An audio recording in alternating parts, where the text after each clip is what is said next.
Well, I'm Kenny Lowry, and today we're going to take a look and try to answer one of the most common questions we get from people on the website. It's basically picking scale or the size of your fountain. 5 things that we're going to kind of touch on today. You know, stand back, look at the big picture. We're going to talk about that in the video.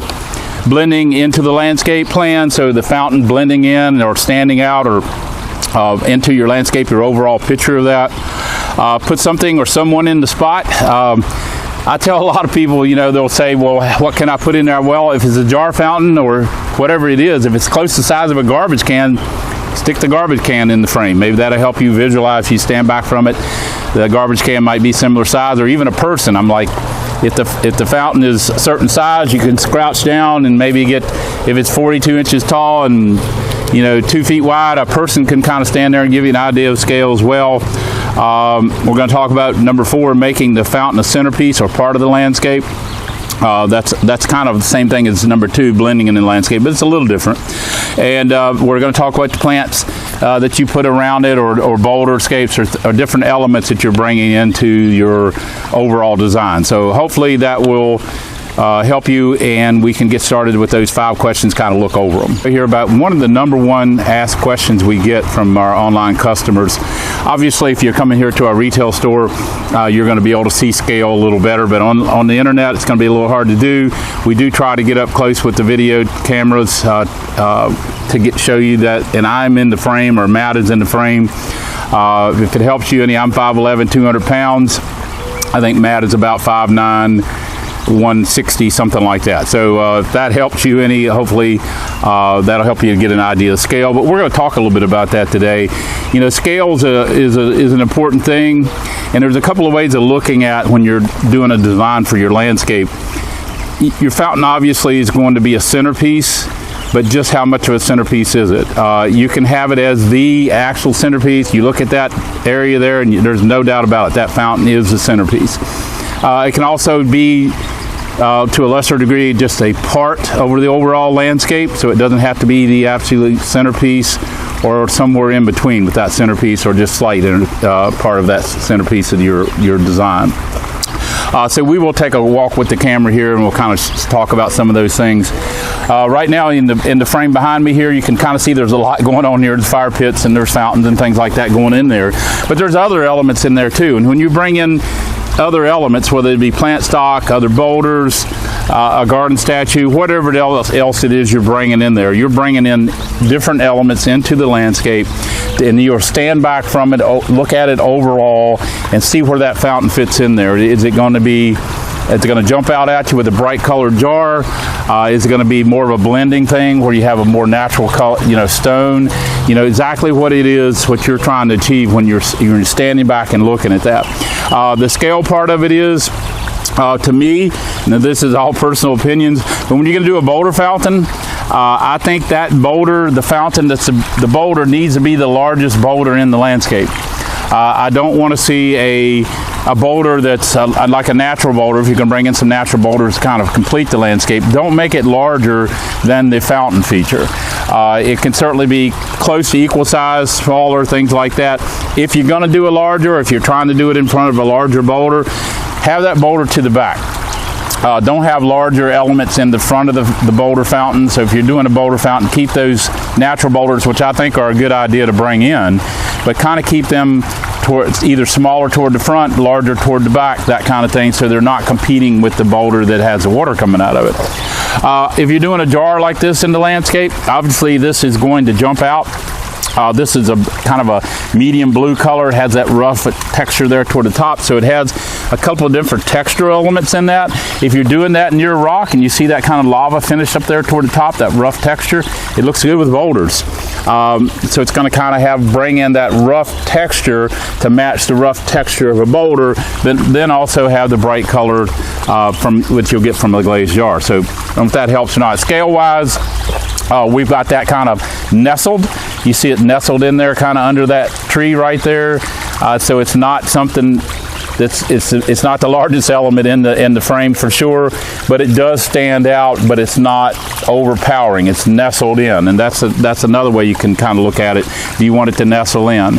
I know a lot of people have that question online. They're just trying to get an idea of scale. I can tell you from experience, if you're on the bubble of whether it needs to be large or not, if you're going to do a lot of plant stock in a landscape, go to the larger size, because the plant stock will dwarf the size of the fountain. I know that's hard to believe, but it does. So I've had display gardens here before, and we've had really large hostas, and it'll dwarf the fountain, and we've had to put a bigger fountain into place because that hosta was just so large. So things like that, keep in mind, the plant stock will dwarf it. Now, if you could picture this or visualize this right here with no plant stock in there, can you imagine how much that would be sticking up and sticking out? So the plant stock kind of brings it in, brings it down closer to the ground. That's something you're going to want to do. Also, when you're landscaping around your items and you got plant stock, especially with boulders, make sure you do plant stock that's evergreen. You don't want frost to kill all these annuals, and then you come down and it looks like a pile of rocks. That's what can happen to you if you don't have some evergreens intermixed within the landscape plan. So keep that in mind when you're doing it. Right now, we're going to kind of grab the camera and we're going to take a walk. The things that I'm trying to touch on here is stand back, look at the big picture. So when a lot of people send us photos, we ask them to put something in the photo, a soccer ball, a beer can, or a Coke can, whatever it is, to give us an idea when we're looking at it at scale ourselves. And a lot of people will send us like an isolated picture. You need to stand back. Stand back, take an overall picture. Yeah, that close-up picture is great, but also stand back, maybe put your house in the frame or whatever you're trying to do, where you're trying to do it at, and kind of put that in the frame so we can see overall what's going on as well. We talked about the the fountain being the centerpiece or part of the landscape. Plants to make it appear smaller. So I'm touching on all those things. But right now we'll grab the camera, just finish this out here, and these are just basically 5 tips or things to consider when you're doing your fountain. So right now as we pick this up, we're going to go for a little walk here, and I think you can see what we're talking about, that fountain right there. You see we have that rock over there is actually a propane covers for the fire pit there, so that's the natural rock. But you can see bringing in other natural rocks. We have a rock right there laying to the side of it, a couple of rocks right there. You see there's some smaller rocks there in the front, and then we have that liripe growing there around it. Kind of softens the edge of the boulders, which is very important. You can see down here with that jar fountain, we've got it nestled back in there as we talked about. It looks really nice nestled back underneath that limbs of the tree there. Over here you see we brought in the back side of it, got a piece of driftwood. Got some hostas growing in there, some ferns, things like that growing in. This is an elevated. You can see we have a little bit of a retaining wall here. So we do have that elevated a little bit there on a raised bed. It's at the base of this big oak tree, so you can kind of see how that's kind of nestled in there. As you go down through here, you'll see different fountains. Those jars there are an elevated bed. And you'll kind of see in the background there we have the lawn, so it's really going to stand out like that. That's going to stand out a lot because there's nothing in the back of it. Everything's in the front of it, so that's going to really make it stand out a lot. We'll go over here, and this is a hosta. You can kind of see this. When this hosta came up, it dwarfed the size of that fountain. Now this is a Cornerstone 6-stack, so that's not a small fountain, but that hosta is absolutely huge, and it does make that boulder fountain look smaller. We'll go over here. This is another example of it. It's kind of in a woodland setting right here. You can see we got some ground covers around it, some rocks around there. We'll go over here to the Pit Spring fountain, and you can kind of see that's got plants in the back of it, kind of a woodland setting in the back of it. It stands out, but it also blends at the same time. So we'll go down here and look at a couple of more before we finish this up. Now, and talk about other elements in there. You can see that four-wind statue there. This fountain here is a small fountain. It's kind of close to the ground. This one over here, right out from it, is a taller fountain. So you can kind of see how that sticks up in the landscape, whereas the other one kind of nestles in and is lower and down into the landscape.